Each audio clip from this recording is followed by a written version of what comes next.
Panginoon, tanggapin mo sa iyong kaharian ang kaluluwa ni Leia. Anak, kapatid, kaibigan. Nako, kung akong tatanungin hindi dapat binibigyan ng ganitong misa ang mga batang ganyan. Magalang yung bata, Aling Bising. Nagkamali lang. Huwag mo namang lahatin. Ay, naku kagawad, Nestor. Hindi tama to. Nung kabataan ko kapag nabuntis ka ng hindi kasal, disgrasyada ka talaga. Hindi na nga kasal, nabuntis pa, tapos namatay pa.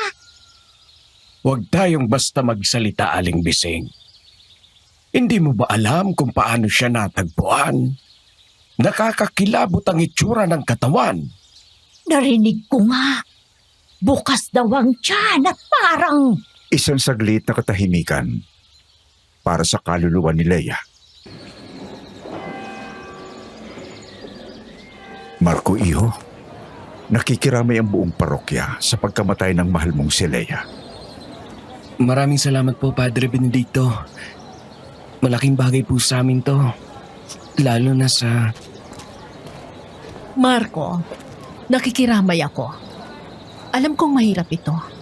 Kaya nagpahanda ako ng konting salo-salo doon sa aking kainan. Sana'y makapunta ka. Konting tulong lang ito. Isang simpleng handog para sa pamilya ninyo ni Leia. Sa panahon ng ganitong kalungkutan, dapat nagdadamayan tayo bilang isang komunidad. Salamat po, Kapitana Janice. Opo, pupunta ako. Salamat po ulit. Salamat sa paanyaya mo, Kapitana. Pero pasensya na, hindi ako makakadalo. May kailangan akong asikasuhin sa kumbento. Ay, sayang naman po, Padre. Sa mga nandito po, diretso na po kayo sa aking kainan sa may dalampasigan. May nakahanda roon. Dalhin nyo na rin ang inyong pamilya. Huwag na kayong mahiya. Kapitana, magandang araw po. Pwede po ba ako makahingi ng tulong? Aba, oo naman, Letty. Anong aking maipaglilingkod? Meron po kasi ako dinadalang problema. Siyempre, Letty. Pwede natin pag-usapan yan. Pero hindi dito ha, Iha. Mamaya na lang tayo mag-usap at... Magandang umaga, Kapitana. Kagawad, kamusta? Saglit lang ha. Letty, ayan ang katiwala kong si Aling Pilar. Sumabay na kayo papunta sa kainan at doon na lang tayo mag-usap, ano? Salamat po, Kapitana. Tara na, Lati. Doon tayo sa kotse. Kagawad Nestor. Ang pinakapogi at matipunong kagawad. Nandito ka rin pala. Kawawa talaga si Leia, ano? Sayang. Ang ganda't kabataan pa talaga. Oo nga. Napakagandang bata. Nawala agad. Buti kayo, Kapitana, may oras pang makiramay. Ganun talaga, kagawad. Konting paraan lang ito para makapaglingkod sa komunidad. Aba, dapat talaga tumakbo ka ulit, Kapitana. Sayang naman ang galing mo. Hindi ko kailangang mahalan para tumulong, kagawad. Siya nga pala. Nabanggit mo na rin lamang ang tulong. May kailangan lang sana akong kaunting pabor. Kapitana, may kaibigan kasi si Mrs. Nadisgrasya ang bunsong babae. Baka naman...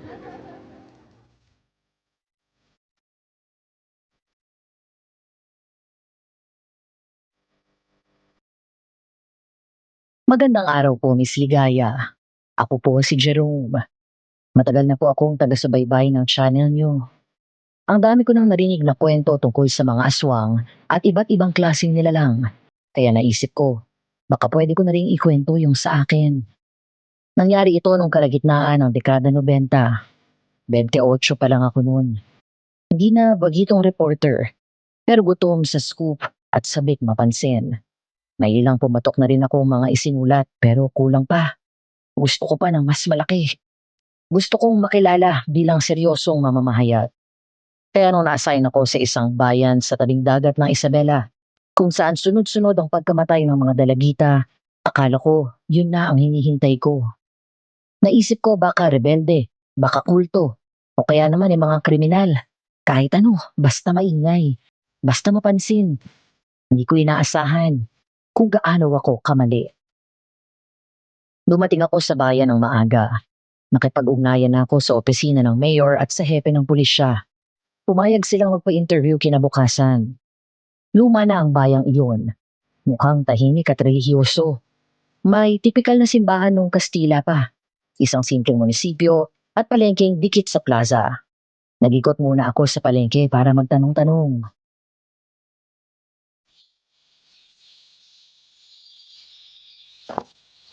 Aling maganda, pwede po bang magtanong?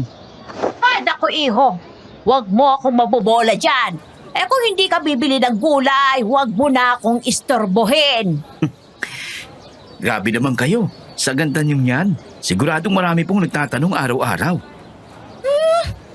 60 na ako iho. Pero sige na nga. Ako si Aling Bising. Ano bang kailangan mo? Ay naman pala't mabait si Aling Ganda. May bali-balita po kasi ko na may sunod-sunod na pagkamatay dito nitong mga nakaraang buwan. Totoo po ba yun? Totoo iho. Totoo yun. Ganun po ba? Ano pong sinasabi nilang dahilan? Kung ano-ano na lang. May nadulas, may nalunod, may kinagat daw ng hayop. Pero para sa akin, may mali. Sa inyo pong palagay, ano po talaga? Sa dami ng namatay, hindi yun basta aksidente. Parang may pattern, iho. Parang... Oh, yan na naman si Aling Bising. Kung ano-ano na naman kinikwento. Paulit-ulit naman kayo, Aling Bising. Tinatanong ako nitong batang to ano nga palang pangalan mo, iho? Jerome po, journalist po mula sa Maynila. Kinocover ko lang po yung mga kaso dito. Ah, ikaw pala yun. Ako si Kagawad Nestor. Ito si Marco. Tano dito. Pero, bakit ka pa bumiyahe ng ganito kalayo? Maliit lang tong issue. Magandang ilathala ito, sir. Baka makatulong din para mas mapabilis yung investigasyon. Lahat may paliwanag na. Nalutas na yan. Yung nobya ni Mark, isa sa mga... Salamat po, Aling Bising. Kami na pong bahala kay Jerome. Oo nga. Kami na bahala sa iyo, Jerome. Bahala kayo. Pero kung gusto mong malaman ng totoo, bumalik ka lang dito. Salamat po, Aling Bising.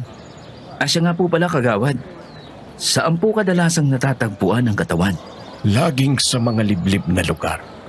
Gulod, tabing ilog, bakyawan, talahiban. Mga lugar na hindi basta dinaraanan.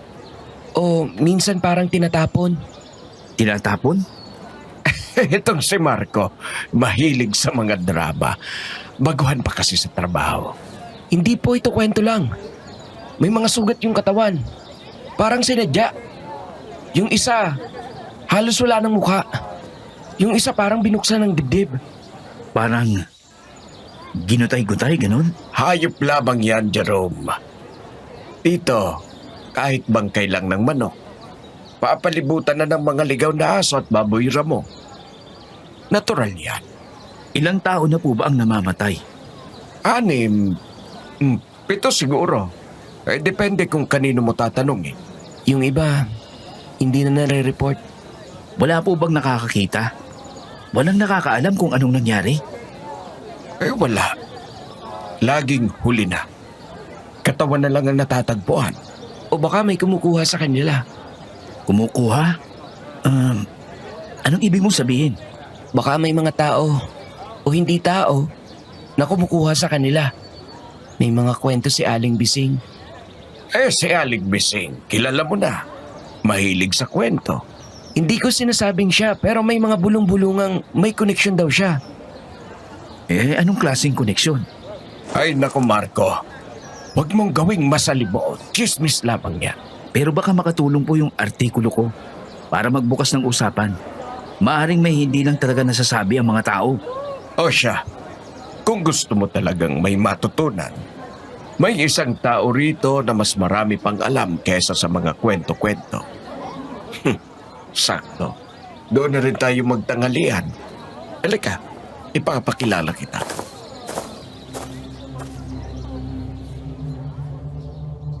Dinala nila ako sa isang karinderyang nasa gilid ng dagat.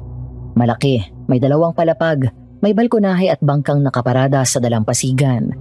Puno ng tao, pero agad kaming inayusan ng mesa nang makita si Kagawad.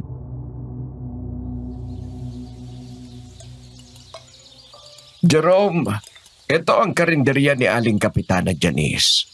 Pinakamasarap sa bayan at pinapatakbo pa ng isa sa pinakarespetado rito.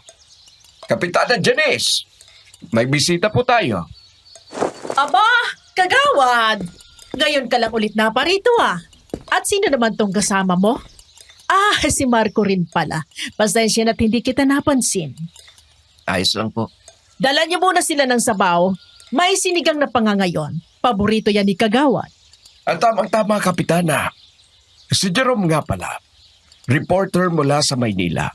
Kino-cover yung mga nangyayari nitong mga buwan. Ay, oo. Nakakalungkot yun. Pero karamihan aksidente lang naman, hindi ba? Yan din ang sabi ko. Pero utos ni Mayor. Tulungan si Jerome para makita ng tao na ligtas pa rin dito. O ayan, tikman niyo muna yan. Sigurado ka bang reporter ka? Para mas bagay ka sa TV. Ang kinis ng mukha. Salamat po. Kayo po ba ang barangay chairman? Ah, hindi na. Pahinga muna. Pero dito ay kapitana pa rin ang tawag sa akin. Kahit mukhang fresh pa rin, di ba? Dati siyang kapitana, respetado ng lahat. Maraming natulungan. Lahat ng bangka sa labas. Kanya yon. Siya pa rin nagtakbuhan ng marami. Ginagawa ko lang ang parte ko. Kung may kailangan kayo, sabihin nyo lang. Pilar, halika rito. Jerome, si Pilar ang bahala sa inyo habang nandito kayo, ha? Ma'am, may bisita po kayo ng alauna. Oo, mamaya na yan. O sige, kumain na kayo. Seafood ang menu ngayon. Bagong huli lahat. Kapitana, sabayan mo na kami. Ah, hindi muna. Pagkakainin ko pa yung anak ko sa itaas. Pero magsabi lang kayo kung may kailangan. Ay, Kapitana, wala pang matutuluyan si Jerome. O may bakanting kwarto sa tabi. Malinis kahit hindi hotel. Libre na. Dito, ligtas ka. Nakakaya naman po. Pero kung okay lang, salamat. Ayos. Mamaya ipapakita nila sa'yo. Pilar, ikaw na muna dito ha. At huwag mo na silang pagbayarin. Welcome gift natin kay Jerome. Opo, ma'am. Libre pala. Sagarin na natin. Pilar, nagdagan mo ng pusit. Marco, gusto mo ng inihaw. Jerome, huwag kang mahihiya ha.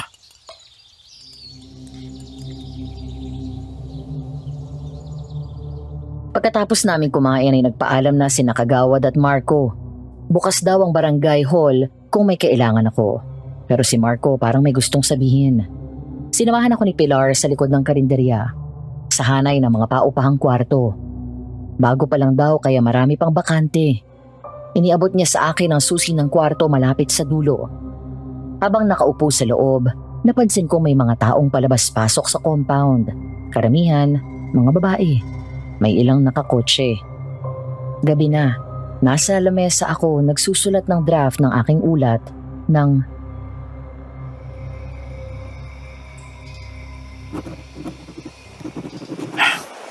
Teka, ano yun?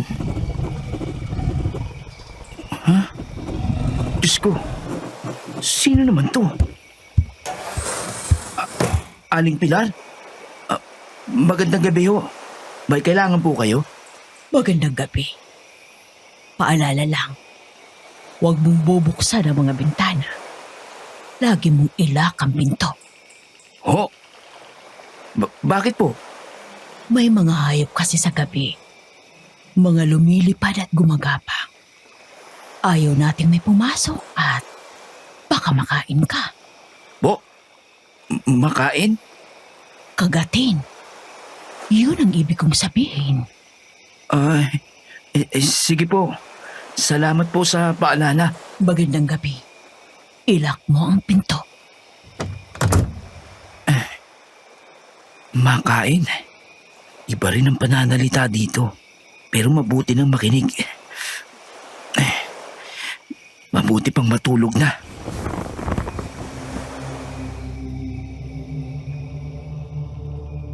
Hindi ako halos makatulog nung gabing yun.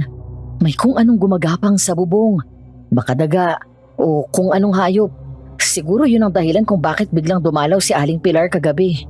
Kinabukasan maaga akong sinamahan ni Kagawad Nestor sa munisipyo para makausap si Mayor at si Hepe.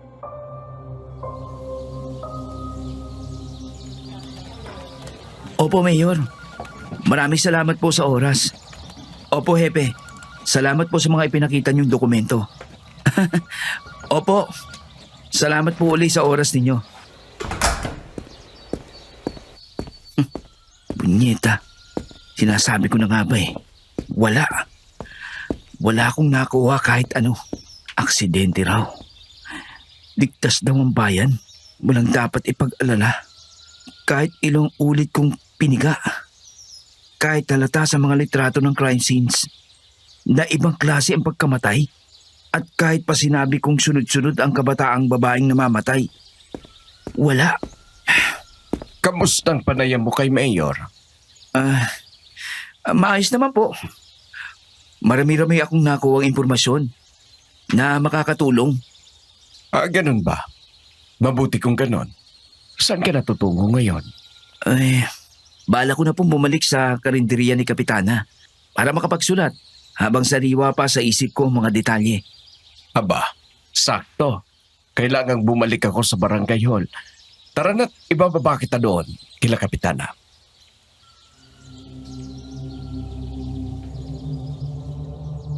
Pagkaalis ni Kagawad, dumiretso ako sa karinderya. Punuan dahil saktong tanghalian akong dumating. Habang naghahanap ako ng mauupuan, ay babati sana ako kay Aling Pilar na may kausap na isa ring matandang babae. At di sinasadyang narinig ko ang kanilang usapan.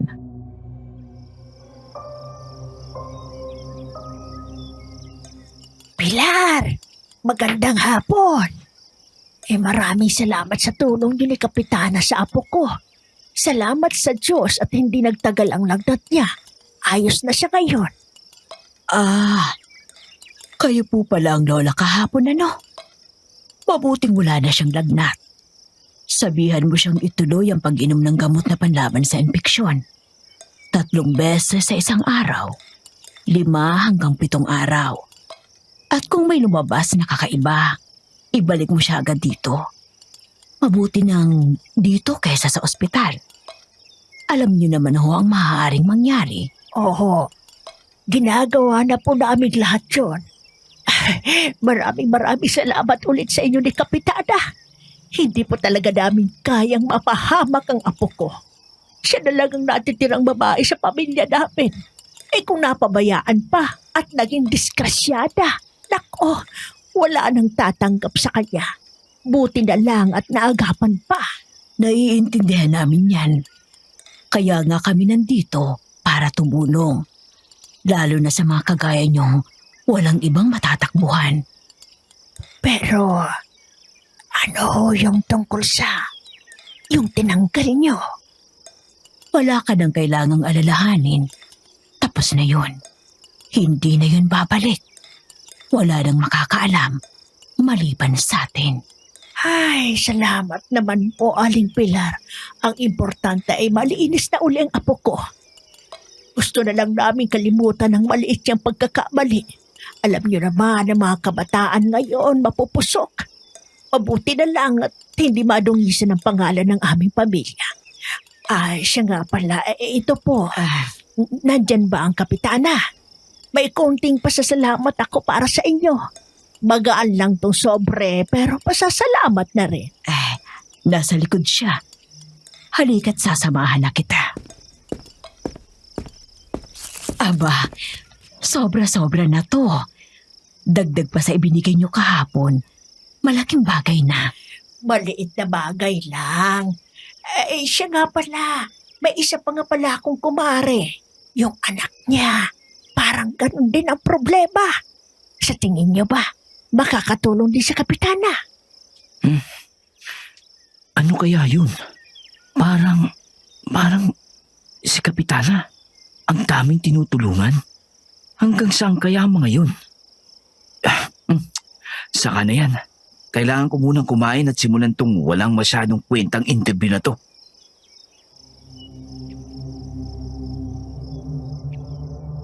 Kinagabihan habang tinatapos ko ang transcript ng interview ko kina Mayor at Hepe ng pulis, may narinig akong kakaiba mula sa labas ng bintana ko. Nagkulat akong makita si Aling Pilar sa likod bahay at si Kapitanang nakatayo sa balkonahe ng bahay na may hawak.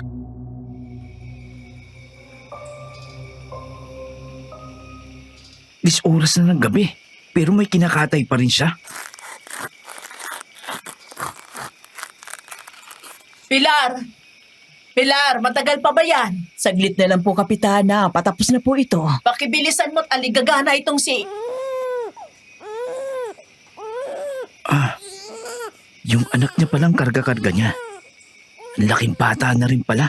Iaakyat ko na po pagkatapos ko dito. Sandali na lang po ito. Hibayin mo ng maliliit. Baka mahirapan kumain itong si... Oh, shh. Shh. Saglit na lang, ha? Saglit na lang. Sige na, Pilar. Iakyat mo na yan.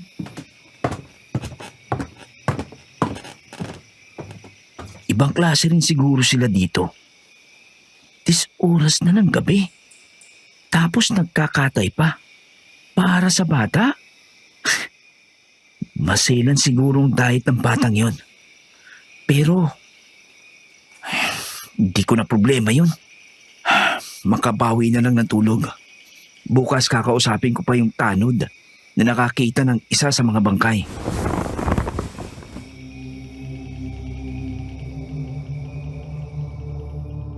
Hindi na naman ako nakatulog kagabi. May kung anong gumagapang sa bubong. Hindi tumitigil buong gabi. Pag umaga, bumababa ako para mag-agahan. Punuan agad ang karinderya. Mga papasok sa trabaho, bumibili ng ulam. Swerte may bakanting mesa at napansin ako agad ni Kapitana.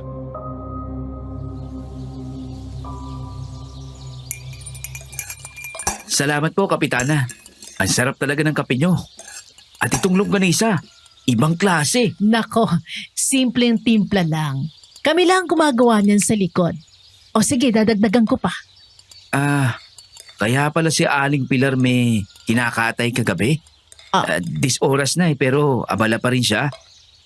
Hindi. Sa iba yun. Pero oo, kami rin gumagawa ng longganisa. Gusto mo pa? Marami pa yan. Next time na lang po. Baka gumulong na lang ako sa kabusugan. Pero, Kapitana, tanong ko lang po, paano niyo po napalago tong negosyo? Galing po ba kayo sa mayamang pamilya? Ay nako, Pogi, kung alam mo lang, walang mayaman dito. 2 dekada akong OB nurse sa Middle East. Nag-aalaga ng buntis, nagpapaanak, ganun. Ang tagal din po pala. Oo. Pag uwi ko, ito agad ang binuksan ko. Noon, 1 kalan lang. 2 putahe. Sira-sirang ventilador, pero pumatok. Sunod, mini-mart. Tapos yung mga bangka. Ayun, tinawag na lang akong kapitana kahit hindi opisyal. Kapitana! Nako, sandali ha. Tinatawag ako ni Pilar. Excuse me, Iho. Sige lang po. Kailangan ko pa ma-interview yung tanod na unang nakakita sa katawan. Teka, kawawa naman to. Wala nang maupuan. Ineng, dito ka na. Patapos na rin ako eh. Salamat po, kuya. Pasensya na ha. May kasama ka ba? Saglit na lang ako eh. Wala po. Mag-isa lang ako. Ayos ka lang ba? Wala ka pang pagkain? Wala ka bang pambayad? Kung gusto mo, ako na Hindi munang... po. Hindi yun. Hindi lang talaga ako gutom. Kung hindi ka gutom, ba't nandito ka sa karinderya? Andito po ako para kausapin si Kapitana.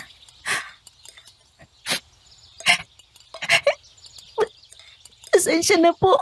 Hindi ko rin alam. Sorry. O teka. Ayos ka lang ba? May kailangan ka ba? Hindi ko na po alam gagawin ko. Parang ako lang may kasalanan. Hindi ko naman sinasadya. Pero bakit ako lang? Anong ibig mong sabihin? Dalawa kami nung gabing yun. Pero ako lang ang pinaparusahan. Ako lang nagturusa. Nasaan siya? Bakit ako lang? May nagawa ba kayong... Hindi ko kasalanan. Hindi lang ako. Hindi ko alam kung kaya ko pa. Mga kailangan ko na siyang... Ay nako, Iha, dito ka na pala. Dapat noon ka pa lumapit sa akin. Tahan na, ha? Pasensya ka na, Iho. Si Letty, marami itong pinagdadaanan. Ano po bang nangyari? May problema lang siya. Kawawa nga eh. Pero andito na ako. Kami nang bahala. Iha, halika na. Di ba tag-usap na tayo? Ayusin natin to. Handa ka na bang ituloy yung... Itutuloy? Anong itutuloy?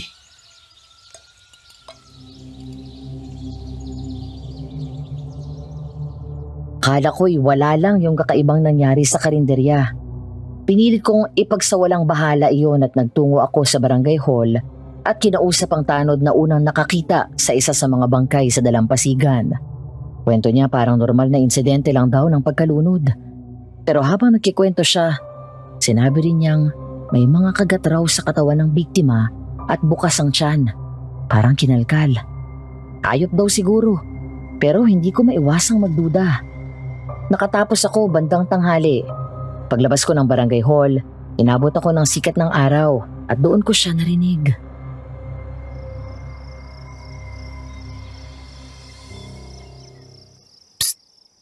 Jerome, Oy, Marco! Nandito ka pala. Akala ko nasa palengke ka ngayon. Nagro-ronda. hindi. Sinadya talaga kita. Anong sabi ng tanod?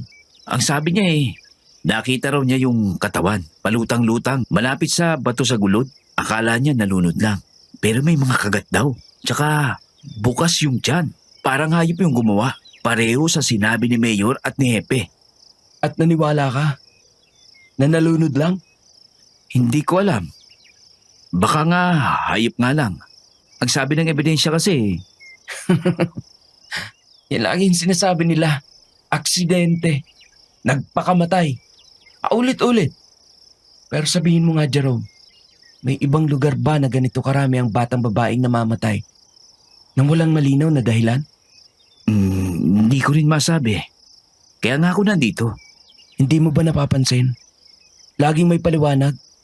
Pero sino ba talagang naniniwala? May alam ka ba, Marco? Wala akong ebidensyang konkreto. Pero matagal ko nang nararamdaman na may mali. At kung maisusulat mo ang mga alam ko, Teka, Marco. Hindi ko pwedeng isulat yan. Kung pakiramdam lang. takot sila.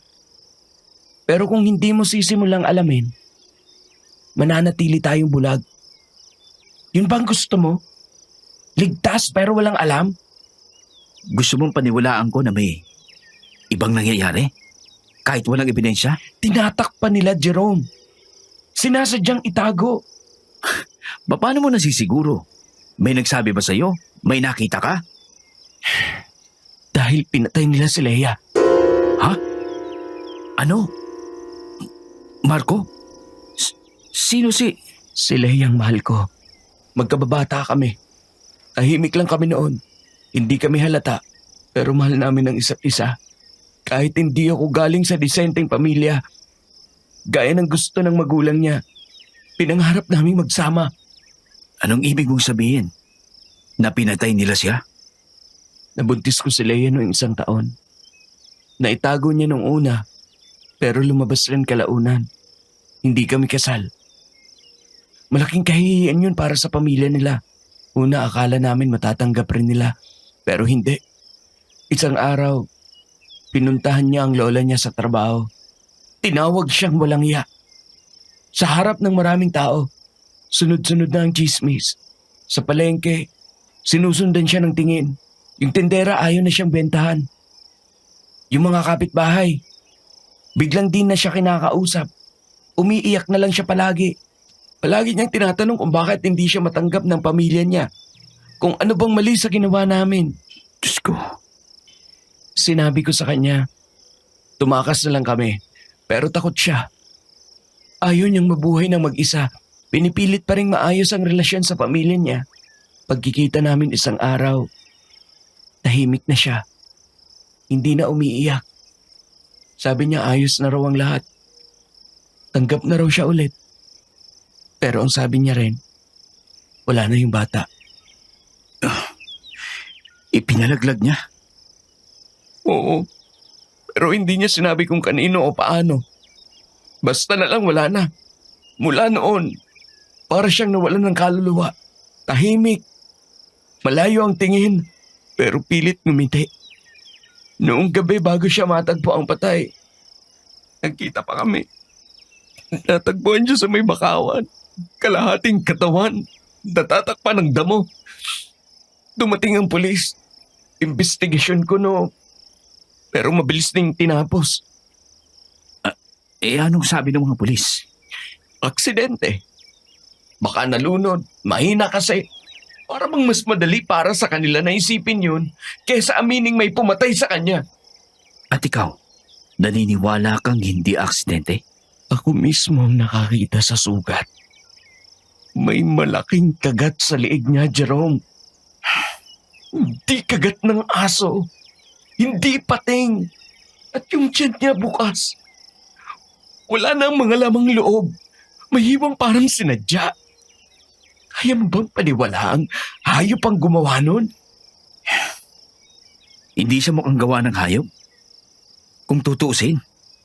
At hindi lang si Leia ang ganon. May nauna, may sumunod. Lahat sinasabing aksidente, suicide. Hayop daw. Pero paulit-ulit lang ang kwento. Laging may investigasyon. Pero wala namang resulta. Sigurado ka? Baka naman Akala ko rin. Ako lang ang nababaliw. Pero nang kinausap ko ang ibang pamilya, mga magulang ng biktima, lahat sila may kwento.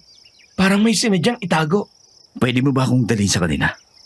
Kailangan ko sila makausap. Hindi pwedeng haka-haka lang to. Naniniwala ka? Trabaho ko na alamin ang totoo. Di ako magsusulat ng basta-basta. Pero kung totoo ang lahat ng sinasabi mo, at kung may ebidensya tayo, baka may magawa tayo. Tutulungan kita. Gusto kong malaman ng lahat kung ano talagang nangyari kay Leia at sa iba pa. Kailangan pa natin magsaliksik. Kausapin ang mga pamilya ng biktima. Nabuti yan. Pero kung gusto mong malaman ng totoo talaga, may isang taong dapat mong lapitan. Sino? Pumunta ka sa simbahan. Hanapin mo si Padre Benedicto. Matagal ko na siyang sandalan. Kung may isang taong makakatulong sa iyong intindihin ang ugat ng lahat ng to, siya yon. Siya at ang kababata kong si Letty. Si Letty? Maliit? Itim ang buhok? Malalim yung mata? Kilala mo? Kanina sa karinderya ni Kapitana. Umiiyak siya. Dumating si Kapitana. Sabi, tutulungan daw niya. Mahirap ang buhay nila. Baka humihingi lang ng tulong. Pera, pagkain, baka utang.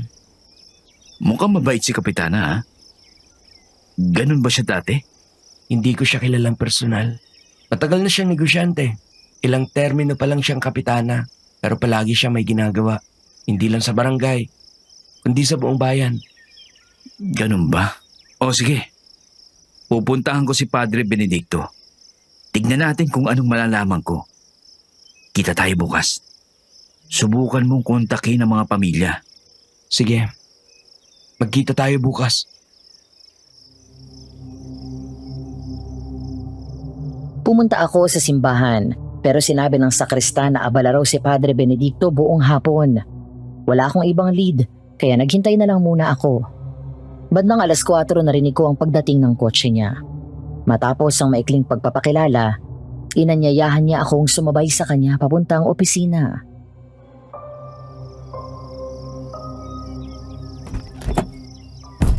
Pasensya ka na, iho. Galing ako sa pagdalaw sa mga may sakit. Marami-rami rin kasi ang kailangang basbasan at may ilang matatanda na kailangan kong kausapin. Halika, sabayan mo na ako sa opisina. Ayos lang po, Padre. Naintindihan ko po. Ako po si Jerome. Isa po akong manunulat at nandito po ako para imbestigahan ang serye ng mga pagkamatay ng mga kabataang babae dito sa lugar na ito. Medyo marami-rami na po ang mga namamatay at kadalasan madugo at misteryoso ang pagkamatay. Gusto ko pong maunawaan kung ano talaga ang nangyayari. Nakakabigla, ano? Ako man, hindi pa rin sanay. Bawat misa para sa isa sa kanila ay may dalang dakilang kirot. At bawat kabaong na binabasbasan ko ay may kasamang matinding lungkot. Hindi lang para sa akin, kundi para sa buong pamayanan. Umupo kayo. Gusto mo ba ng tsa? Kape? Ayos lang po ako, Padre. Salamat po. Kung maaalala niyo po, kailan po ba nagsimulang mangyari ang mga ganitong pagkamatay? Mga 3 o 4 taon na siguro. Nung una pa isa-isa lang. 1 beses sa 1 taon. Kung minsan wala pa nga. Pero habang tumatagal, dumadalas. Ngayon, 3 na bawat taon. At tila hindi pa tapos. May napapansin po ba kayong kakaiba sa pagkamatay? Lagi namang may kakaiba, iho. Laging may halong panghihinayang kapag nakikita mong wala nang buhay ang isang batang dapat sana may kinabukasan pa. Ang ibig ko pong sabihin, may naririnig po ba kayong kwento? May kakaiba po bang detalye sa mga pagkamatay nila? Alam mo naman siguro, kadalasan sa mga insidenteng yon, sa mga liblib na lugar natatagpuan. May mga nagsasabing inatake ng hayop, may iba namang nalunod daw, at meron ding may nagsasabing kinitil nila ang sarili nila. Pero Pero ano po, Padre? may mga bulong, iho. Mga usap-usapan tungkol sa hindi pakaraniwang mga pangyayari. Parang may mga bagay na hindi basta-basta maipaliwanag. Yung paraan ng pagkamatay nila, may kakaibang detalye. Yan din po ang sinabi ni Marco. Halos kanya na ganyan, Padre. Nakikipag-usap ka kay Marco? Opo, siya ang unang lumapit sa akin at nakapagsabing lapitan kayo. Sa palagay niyo po, mapagkakatiwalaan ba ang mga sinasabi niya? Alam mo, sa totoo lamang mabait namang bata si Marco. Matino. Pero simula nang mawala si Leia, para siyang sinakluban ng langit at lupa. Mahirap yung pinagdadaanan niya. Naintindihan ko po yung, Padre. Pero hindi niyo po sinagot yung tanong ko, Padre. Hindi siya mali. May mga bagay talagang hindi tugma. Hindi tugma sa natural na paliwanag. Pero iho, may mga bagay din na baka mas mainam kung hindi dalang pakialaman. Pero papaano po ang katotohanan? Ang hustisya para sa mga batang babaeng yun. Kayo rin po ang nagsabi na sa bawat kabaong na binabasbasan ninyo ay may matinding lungkot. Di po ba, Padre? Tama ka. At dala ko sa bawat misa ang bigat ng tanong na yan. Pero bago mo tuluyang sumisid sa kung anong katotohanan ang hinahanap mo, kailangan mong maunawaan, anak. Bago ka pa man dumating dito, may mga persang matagal nang kumikilo sa bayang ito. At hindi sila basta-basta. Marami na po ako nakaharap na makapangyarihan. Mga mayor, gobernador, politiko at negosyante. Pero sa huli, nahanap ko rin po yung totoo. Sana nga, ganyan din ang kalalabasan mo rito, iho. Padre, meron po ba kayong pwedeng maitulong? Para mas mapalapit ako sa katotohanan. Ito ay isang kwintas ni San Benito, ang patron ng mga lumalaban sa tuksot kasamaan. Gawa ito sa pilak, binasbasan, at matagal nang ginagamit bilang panangga laban sa masama. Ang medalyang yan, ginamit na laban sa mga nilalang mula sa impyerno, mga demonyo, masasamang espiritu, at kung minsan, pati sa mga malignong matagal nang naninirahan sa mundong ito. Kunin mo rin ito, banal na langis. Pagdating mo sa tinutuluyan mo, pahiran mo ng krus ang mga bintana at pintuan. Pasensya na po pero ano pong koneksyon nito sa mga pagkamatay? Hindi mo pa nakikita ang buong larawan, iho. Pero itong masasabi ko, ang kaalaman minsan dumating kasama ang panganib. Kaya ito, isang proteksyon para sa iyo. Proteksyon? Para saan po? Tinanong mo kung may maitutulong ako. Sa ngayon, ito muna. Suotin mo palagi. Huwag na huwag mong aalisin. Sige po. Maraming salamat, Padre.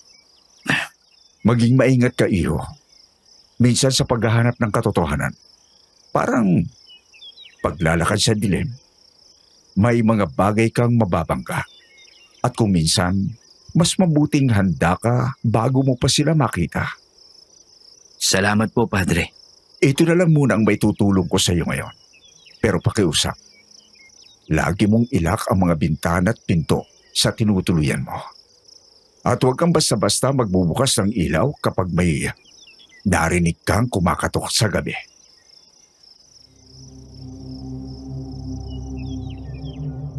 Pagkatapos ko sa simbahan, dumiretso na ako sa aking tinutuluyan. Nadaanan ko ang karinderya ni Kapitana. At gaya ng dati, masigla ang gabi. May karaoke, may inuman, at halos puno ang mga mesa. Para akong nilamon ng kasayahan. Nauwi ako sa isang mesa sa tabi at doon kami nagtagay.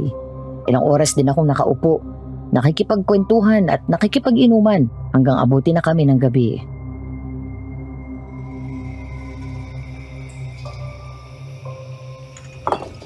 Kanina pa po tayo umiinom. Hindi ko man lang natanong.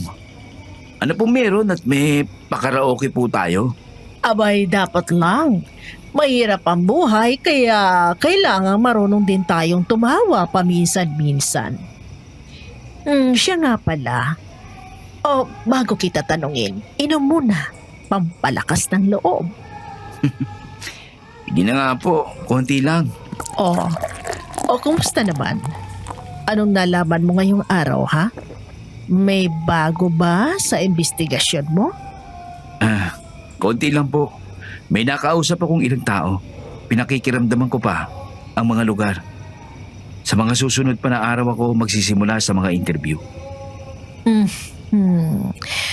Palihim ka rin pala. Marunong ka. Gusto ko yan. Kumusta na nga pala yung batang umiiyak kanina? Si Letty po ba yun?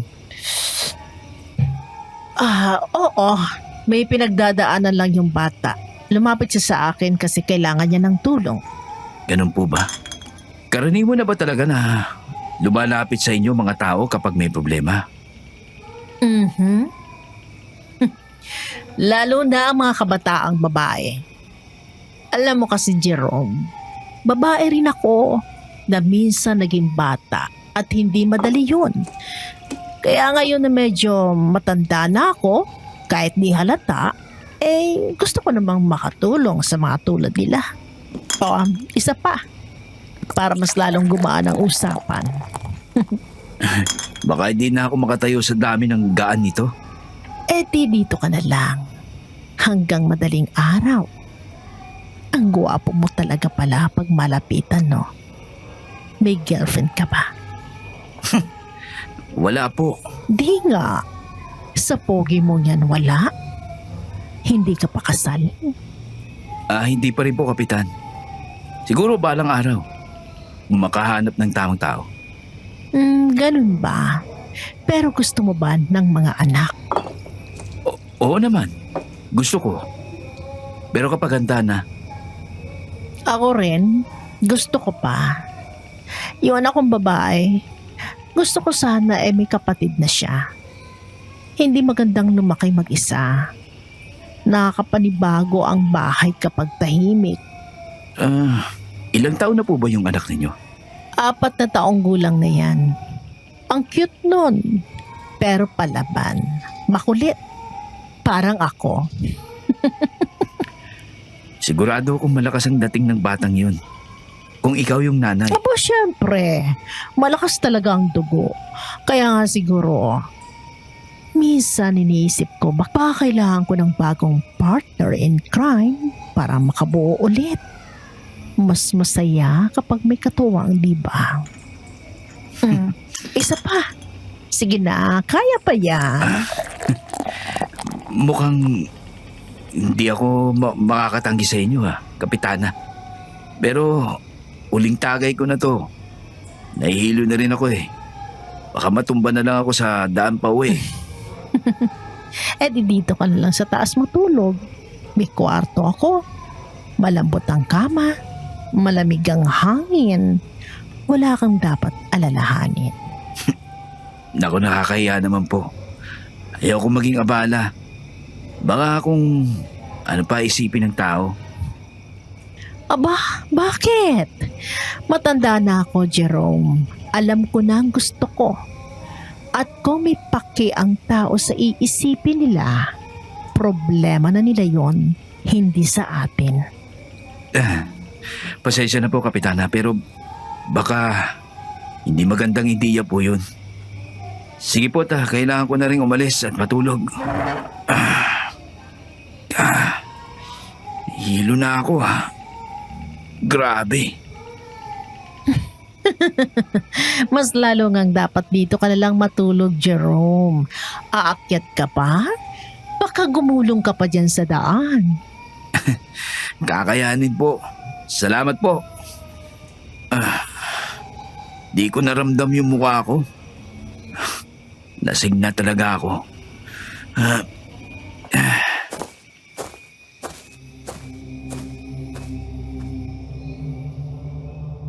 Pabalik na ako sa aking tinutuluyan nang may marinig akong iyak. Mahina sa una, parang sanggol. Pero habang lumalapit ako, nag-iba ang tunog. Napalingon ako. Wala akong makita sa dilim at kalasingan, pero may gumagalaw. Nang maramdaman ko may mabilis na sumusunod sa akin, nagmamadali akong tumakbo. Pakiramdam ko may sumusunod, kaya tumakbo na ako papunta sa aking tinutuluyan.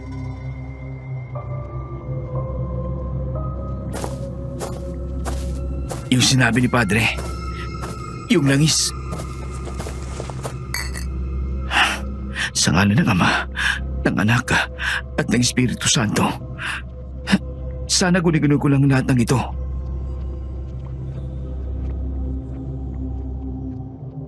Nawalan na ako ng malay mula sa kaba at kalasingan nung gabing yun.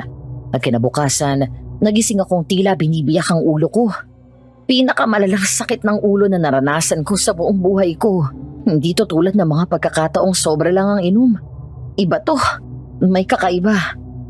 Papunta na sana ako sa karinderya para mag-agahan nang kumatok si Marco sa pintuan ko. Isa sa mga lolo ng mga babaeng namatay. Naghihintay siya. Agad akong naghanda. Ilang minuto lang ay nakasakay na ako sa motor ni Marco. Pagdating namin sa isang lumang bahay sa gilid ng palayan, nandun na ang matandang lalaki. Tila kanina pa siya naghihintay. Ipinakilala ako ni Marco at hindi pa man kami nakakaupo. Nagsimula na agad ang kwento ng matanda. Sinimulan ko ang recording.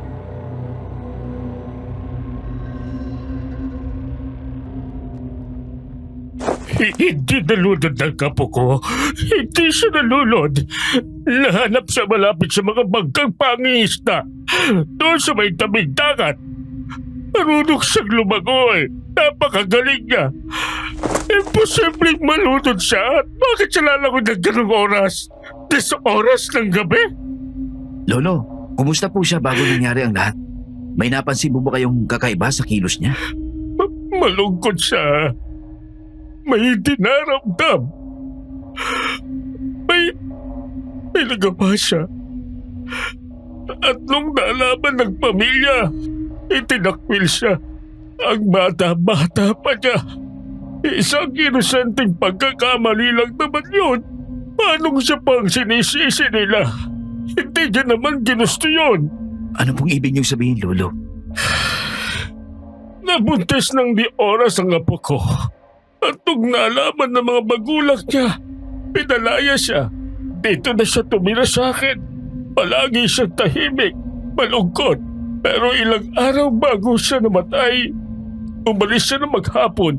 Pagbalik niya, sabi niya sa akin, wala nang sumpa. Wala nang dahilan kung bakit galit sila sa akin. Pareho kay Leia, no? Lolo, alam niyo po ba kung saan niya ginawa ang pagpapalaglag? Sa ospital po ba o baka may kakilala lang siya? Hindi niya sinabi kung saan mismo. Pero sabi niya, dito lang daw sa bayan. Sinabi niya pa nga sa akin na kung may komplikasyon, ay malapit lang daw ang gumawa at matutulungan siya. Sila daw ang pinakamatulungin na tao rito at ang apo ko.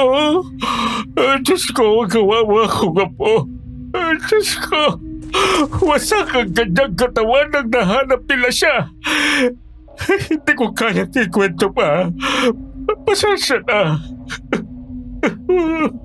Huwag niyo na pong pilitin ang inyong sarili, Lolo. Ayos lang po. Hindi niyo na kailangan ikwento pa. Ihinto ko na po itong recording. Maraming salamat po sa tulong niyo. Lolo, kung kailangan niyo po ng kahit na anong tulong, nandito lang po ako. Alam kong maraming beses niyo na pong narinig pero nakikiramay po ako. Salamat. Pasensya na rin kayo, mga iho. Hindi ko na kayo maihahatid sa labas. Hindi ko na talaga kaya. Kami na po ang bahala, Lolo. Kami na pong bahala, Lolo. Mauna na po kami. Pareho. Parehong-pareho kay Leia. Oo. Buntis. Pinalayas. Nagpalaglag. Tapos patay. At bukang dito lang din sa bayan yung aborsyonista. Hindi lang basta aksidente ito, Marco. May pagkakapareho silang lahat. At kung totoo nga itong kutob ko, baka may susunod pa. Kung ganon, kailangan na talaga nating... Ha? O, anong meron? Ang daming sasakyan, ha? May nangyari ba? Tara, sumakay ka na. Tingnan natin.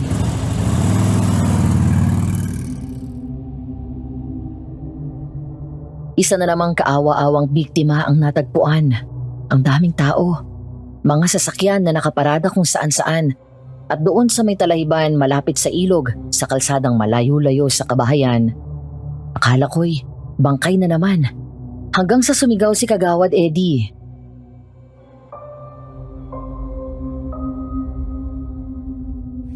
Diyos ko, buhay pa siya. Bilisan niyo! Tumulong kayo rito!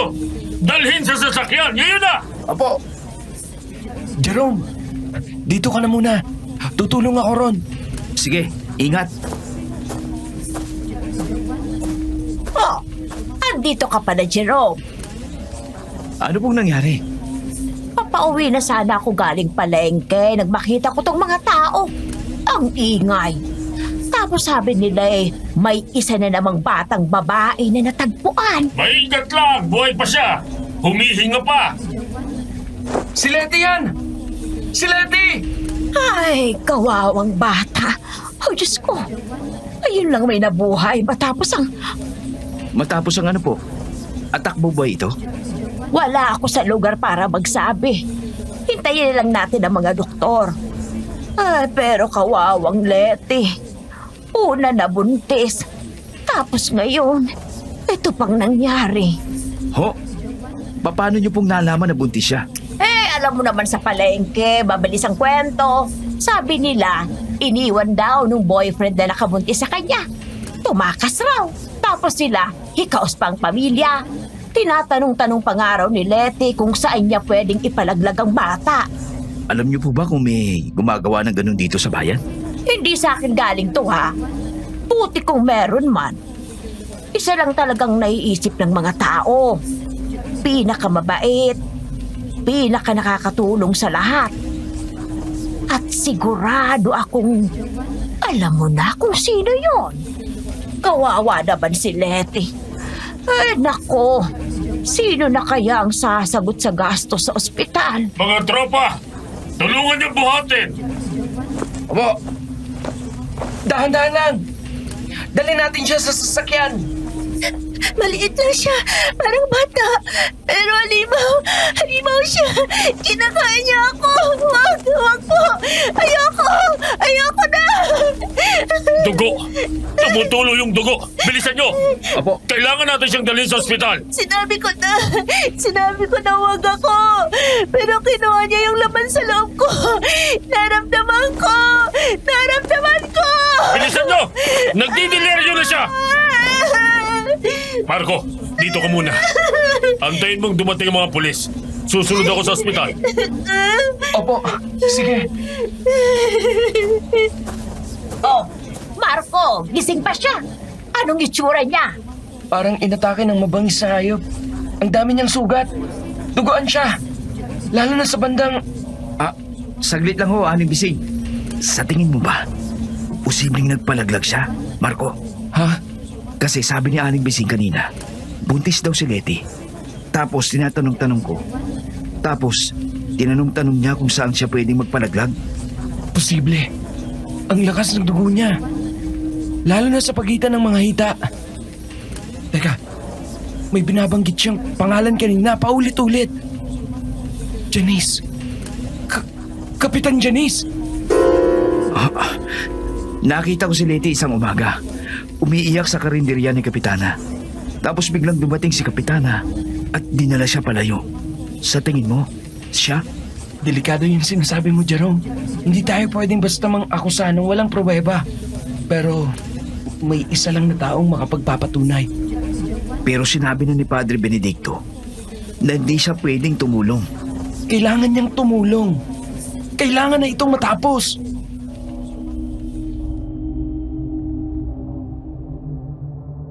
Agad na nagtungo sina Jerome at Marco sa simbahan.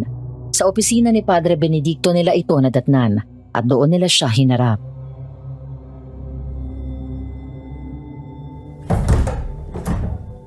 Kailangan naming malaman ng totoo, Padre. Ano ba talagang nangyari kay Letty? Sa mga nauna pa sa kanya. Hindi na ito pwedeng itago. Kailangan nang itigil to. Hindi ko kaya. Nakakatakot sila. Delikado ito. Pati buhay ko. Nanganganib. Paano naman yung mga namatay, ha? Wala ka bang pakialam sa kanila, Padre? Isa-isa na silang nawawala. At ikaw, tahimik ka lang? Paano ng buhay ng aking si Leia? Bilang mamamahayag, marami na rin ako nakita. Pero ito, hindi normal. Ang hayop, oo, nananakit. Pero hindi ganito. Hindi ganito kabrutal. Hindi ko maipaliwanag pero may gumagapang sa bubong ko gabi-gabi. Gumapang na sa bubong mo? Ano ba yan, Padre? Ano yung pinagtatakpan ninyo? Sabihin nyo na! Ginamit mo ba ang langis? Suot mo ba ang kwintas? Oo, ginawa ko lahat ng sinabi ninyo. Pero hindi pa rin tumitigil. Kaya sabihin niyo sa amin ang totoo, Padre. Ano ba talagang nilalabanan natin dito? Kung sasabihin ko sa inyo kung ano talaga yon, may isang bagay lang kayong kailangan ipangako. Ano yun? Kailangan yung puksain ito. Tapusin. Wasakin. Ano ba yun? Ang anak ni Kapitana Janice. Ha? Bata?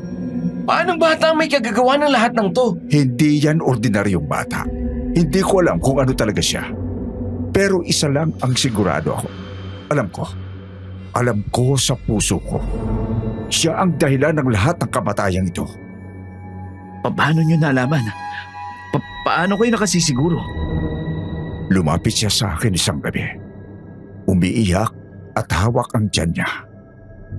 Tinanong niya kung kasalanan bang itakwil ang batang dinadala niya. Sinabi kong kasalanan ang pumatay ng inosente. Pero kahit anong paliwanag ko, halatang desidido na siya. Uminom na siya ng kung ano-anong gamot, kung ano-anong paniniwalang pampalaglag. Bigla siyang sinumpong ng matinding sakit. Parang kinukumbulsyon. Humilab ang tiyan niya. Akala niya nawala na ang bata. Akala niya tapos na ang lahat. Pero ang lumabas sa kanya ay hindi sanggol. Hindi tao. Padre, ano ang anak niya? Dinala niya rito sa simbahan. Nakabalot ng basang kumot. Nanginginig siya habang buhat ang nilalang na yon. Pero pagpasok pa lang niya sa loob, nagsisigaw na ang hawak niya para bang nasusunog ang balat nito. Kumapal ang amoy ng usok sa loob at nakita ko kung papaano nangitim at kumukulumot ang balat. Isang halimaw ang dala niya. Maitim ang balat. Ang mga matay walang galaw, walang buhay. At ang mga kukot ngipin matutulis, parang sa mabangis na hayop. Bakit hindi ninyo sinabi? Bakit hindi ninyo agad sinumbong? Sa tingin niyo ba may maniniwala sa akin? Na may halimaw na lumabas sa sinapupunan ng may-ari ng karinderya? Isang respetadong babae sa bayan na nagbalik mula sa abroad. Pagkatapos niyang isinilang yon, may narinig akong bulong-bulungan na tumutulong na raw siya sa mga babaeng ayaw sa dinadala nila. Paunti-unti lumalakas ang pangalan niya. Naging lihim na negosyo. Isa, naging dalawa, naging mas marami. Habang yumayaman siya, nagsimulang mamatay ang mga kabataang babae. Alam kong dapat akong nagsalita, pero naging kaibigan siya ng lahat. Nag-donate siya sa simbahan. Sa akin, marami. Diyos ko, ano ang nagawa ko? Kung ganun, tulungan mo kaming itama ang pagkakamali ninyo, Padre. Anong alam ninyo? Sabihin nyo na. Matagal ko na itong pinag-aralan. Naghanap ako ng mga aklat. Nakipag-usap sa mga albularyo, sa mga pare, sa ibang lalawigan. At lahat sila, iisa ang sinasabi. Na siya ang pumapatay sa mga kabataang babae. Siya ang salot. Pero bakit? Napansin naming lahat ng biktima. Mga babaeng nagpapalaglag kay Kapitana Janice. Alam niyo ba kung bakit sila ang tinatarget? Hindi ko alam kung bakit. Pero sa mga tala at pananaliksi ko, iisa ang malinaw. Na ang halimaw na yan ay nilalang ng kasalanan at puot. At meron lang ilang paraan para mapuksa siya. Ano? Pilak, tansok, kayang sumugat at pumatay sa kanya. Banal na tubig o masusunog siya ng buhay. Narito, isang kutsilyong gawa sa tansok. Mga bidalyong pilak, katulad ng suot ko, Jerome. At ito, bote ng banal na tubig. Pakiusap, gawin ninyo ang hindi ko nagawa. Tulungan ninyong tapusin ito. Ipaglaban niyo ang mga inosente. Ayusin natin ang kasalanan ito bago may sumunod pa. Gagawin ko, Padre. Para kay Leia.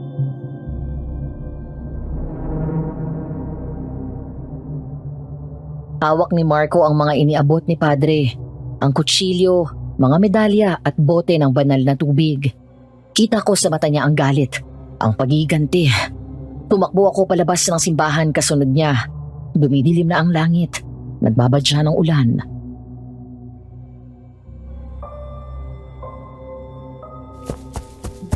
Marco!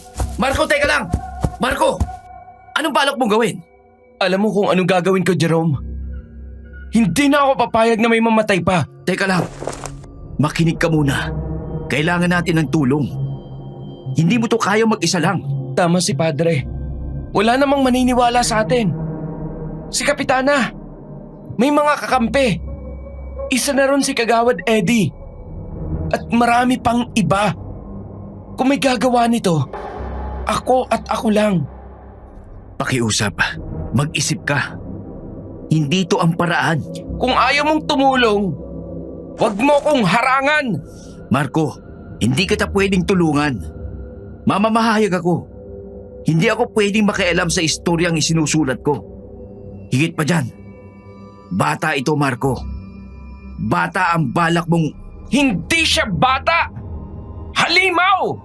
Halimaw na pumatay sa marami! Kasama ng aking si Leia! Kung ganon at di ka rin lang tutulong, lumayo ka!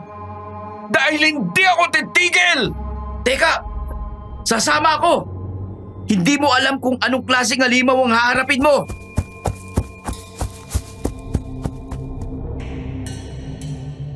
Gabi na nang makarating kami sa karinderya ni Kapitana. Ang ulan, dumadagundong sa bubong at sementadong daan. Sarado na ang lugar. Ang mga serbidor ay nakasalubong namin sa kalsada at nagmamadaling umuwi. Ang karinderya, tahimik pero may ilaw pa sa loob.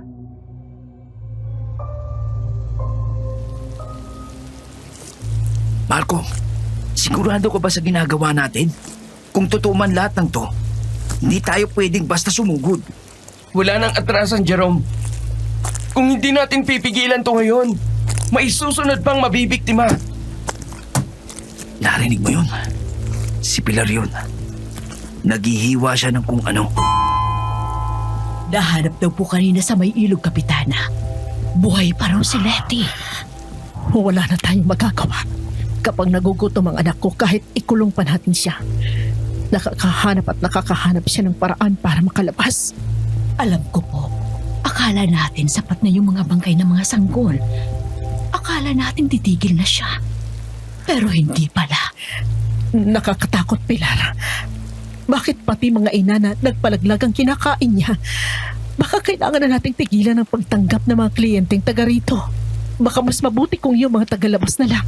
Pero kapag hindi siya nakakain, anong mangyayari, Kapitana?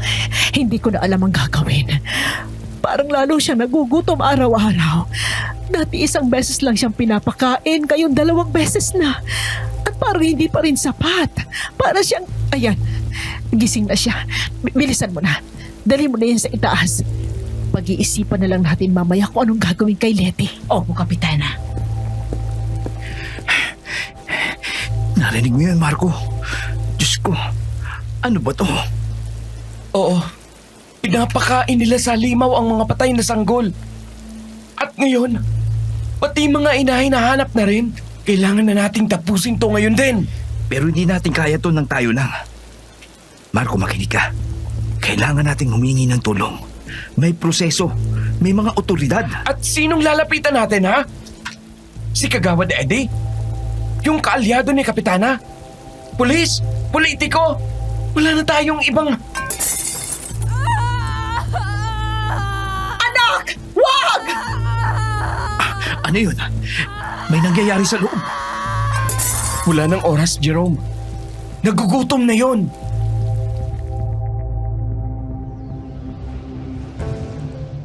Tumakbo kami paakyat, basang-basa mula sa ulan. Pagbukas namin ang pinto ng sala, bumungad sa amin ang bangkay ni Pilar. Nakahandusay sa sahig, naliligo sa sariling dugo. Ang leeg niya ay punit, binuksan ng matutulis na kuko at sa tiyan niya may nakapatong na maliit, umuungol, kumakain. Pagkidlat, saglit na lumiwanag ang buong sala at doon ko nakita. Ang laki nito ay parang isang maliit na bata at ang balat niya kasing itim ng uling, parang madulas na nababasa. Ang mga mata pulang-pula at ang bibig puno ng matutulis na ngipin habang kinakalkal ang lamang loob ni Pilar. Ang mga kuko niya mahaba at dilaw at sa bawat kagat parang hayok na hayok sa laman ng katiwala.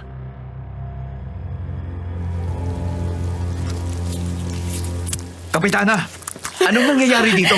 Umalis na kayo! Umalis na kayo! Hindi nyo naiintindihan! Huli na, Kapitana! Alam na namin ang totoo! Alam na namin ang tungkol sa halimaw! At kung anong pinapakain ninyo rito! Hindi nyo naiintindihan! Wala kayong alam! Anak ko yan! Kapitana, alam na namin. Anak niyo yan. Hindi ba? Anak? Yan ang pumatay kay Leia!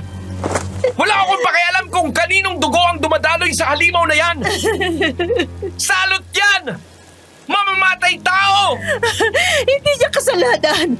Sanggol pa rin siya! Hindi niya alam ang ginagawa niya! Nagugutom lang siya! Hindi niya kaya pigilan ang sarili niya! Hindi sanggol yan! Halimaw yan! At dapat lang mamatay! Ano ba gusto niyo gawin ko? Ha? Wala na ako magawa. Hindi ko na siya mapigilan. Pinatay niya si Leia. At ngayon gusto mong kaawaan ko siya? Ilang mga babae na pinatay niya? Ah! Marco! Marco! Tulungan mo ako! Marco! Wag! Wag, Marco! Wag niyo sasaktan! Anak ko yan! Tama na, Kapitana! Aminin mo na! Alam mong yan lang ang paraan para mapigilan nating pumatay ulit ang anak mo! Hindi. Hindi ba pwedeng may ibang paraan? Hindi ba natin siya pwedeng pigilan? Pakiusap! Maawa kayo! Hindi niya ginusto to! Bata lang siya! Gutom lang siya palagi! Bata! Tingnan mong ginawa niya kay Pilar! Jerome! Banal na tubig! Bilis! Sabuyan mo! Tama na! Maawa kayo! Nasasaktan siya! Anak ko yan! Kapitana! Eto lang ang paraan! Pakiusap! Alam mo wala nang ibang pupuntahan to! Hindi ko kaya. Hindi ko kaya gawin to sa anak ko. Ako na lang! Wala na bang ibang paraan? Kahit ano, Marco, wala na ba? Wala na, Kapitana! Patawad! Para kay Leia.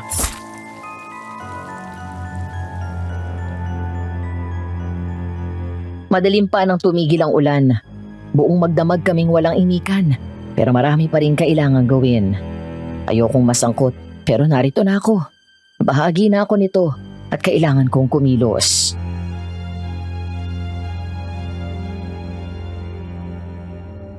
Nakapagugay na ako sa likod. Tapos ko nang balutin si Pilar. Tulungan mo ako, Jerome. Buhatin natin siya papunta sa likod. Kailangan na nating simulan to ngayon na. Kami ni Kapitana. Tapos na rin sa paglilinis ng dugo.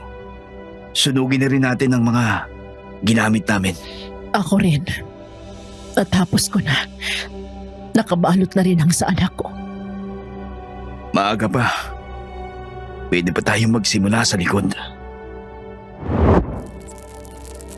Teka, idagdag na rin natin to. Yan ang mga isusulat mo, di ba? Bakit? Dahil walang pwedeng makaalam sa mga nangyari dito. Dahil makukulong tayong lahat. Walang maniniwala sa atin kapag sinabi natin na isang halimaw ang pumatay kay Pilar. Tama ka. Eto ng wakas. Wala nang ibang makakarinig tungkol dito. Hindi na ito muling mababanggit. Patawad. Hindi ko siya napigilan. Alam kong nagsisisi ka. Pero anak mo pa rin yun.